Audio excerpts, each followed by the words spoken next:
m'appelle Franck Becquet, je suis ophtalmologiste. Je travaille dans une structure, donc je suis ophtalmologiste libéral. Je suis essentiellement orientation chirurgie rétinienne et je travaille dans une grosse structure en fait totalement privée qui rassemble un petit peu plus d'une quarantaine d'ophtalmologistes.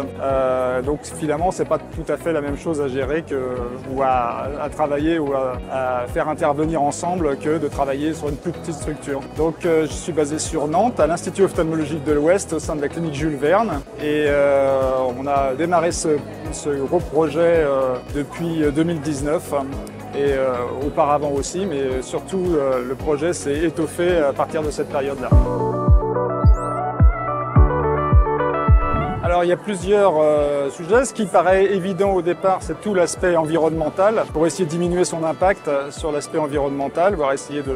Et donc ça va aller de la prise de conscience de tous les jours afin de limiter ces déchets, afin de limiter éventuellement aussi le gaspillage qu'il peut y avoir, c'est-à-dire se réinterroger sur ces pratiques, savoir comment être le plus efficient possible pour soigner les patients en créant le moins possible de déchets. Donc ça c'est une chose qu'on a commencé à développer sur certaines et qu'on continue à travailler sur la chirurgie par exemple. Alors, ça peut être les injections intravitréennes qui permettent non seulement de diminuer un petit peu ce qu'on utilise tous les jours pour une injection, mais aussi de recycler tous les déchets parce que bien sûr on n'a que du jetable et donc c'est toujours un petit peu stressant de voir des poubelles très remplies à la fin d'une séance. Et on se dit toujours, est-ce qu'on ne pourrait pas améliorer les choses? Ça s'inscrit aussi dans une démarche un petit peu plus globale du bloc opératoire, puisqu'on est dans une clinique de polyspécialité. Et donc on essaye d'intégrer aussi maintenant les problématiques d'autres spécialités, comme la gastro-entérologie, comme la chirurgie orthopédique, comme les autres chirurgies en fait, puisqu'on se rend compte qu'eux aussi ont les mêmes problématiques. Donc on essaye de fédérer tout ça pour que ce soit un petit peu plus efficace. Donc ça c'est l'aspect environnemental. Il n'y a pas que cet aspect chirurgical aussi.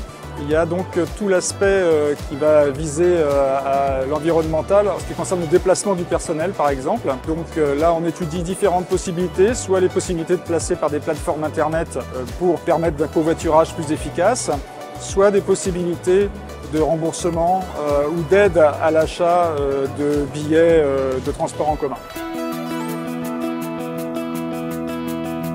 Les travaux, oui, je m'y intéresse. On m'avait demandé de faire une...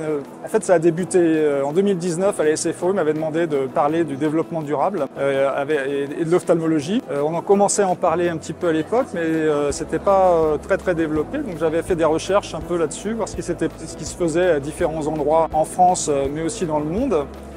Il y avait peu de choses qui avaient été publiées à l'époque sur l'ophtalmologie et puis très récemment, soit par l'intermédiaire de thèses ou d'autres travaux, on a vu fleurir des publications très intéressantes d'ailleurs.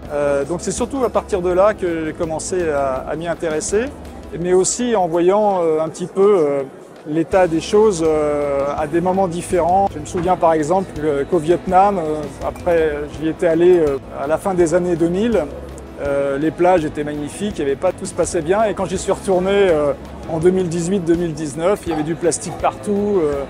Voilà, c'est par exemple quelque chose qui m'avait marqué et il y a plein de petites choses comme ça, des détails qui nous paraissent insignifiants, mais on se rend compte que finalement ça s'aggrave progressivement et donc ça nous amène aussi à un petit peu réfléchir là-dessus. Et puis souvent il y a des démarches personnelles aussi.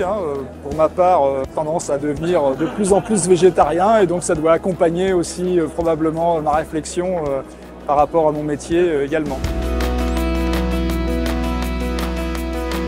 Jusqu'à maintenant, je faisais pas très attention à ça. Je faisais plutôt attention aux critères d'efficacité et de tolérance par rapport aux patients. Mais c'est vrai que récemment, et je pense par exemple à tout ce qui est en unidose par exemple, c'est effectivement quelque chose qui a été très utile à un moment où il y avait beaucoup de retentissement des collyres sur le film lacrymal, sur la tolérance collyre en général. Ça, je pense que c'est quelque chose d'important de réduire un petit peu tous les plastiques qu'on peut utiliser, de réduire l'emballage, de réduire le poids, en fait, tout ce qui peut être réduit. Évidemment, avec les contraintes qui s'imposent à la pharmacie ou à la pharmacologie, ou tout ça, mais je pense qu'il y a encore moyen de faire un petit peu mieux. En particulier, Je sais bien que c'est nécessaire d'avoir toute une liste de recommandations sur le produit qui accompagne la boîte, mais la plupart du temps, personne ne le lit et on met tout à la poubelle. Et voilà. Donc toutes ces contraintes, on va dire, juridiques pourraient un petit peu être aménagées pour que ce soit un petit peu mieux.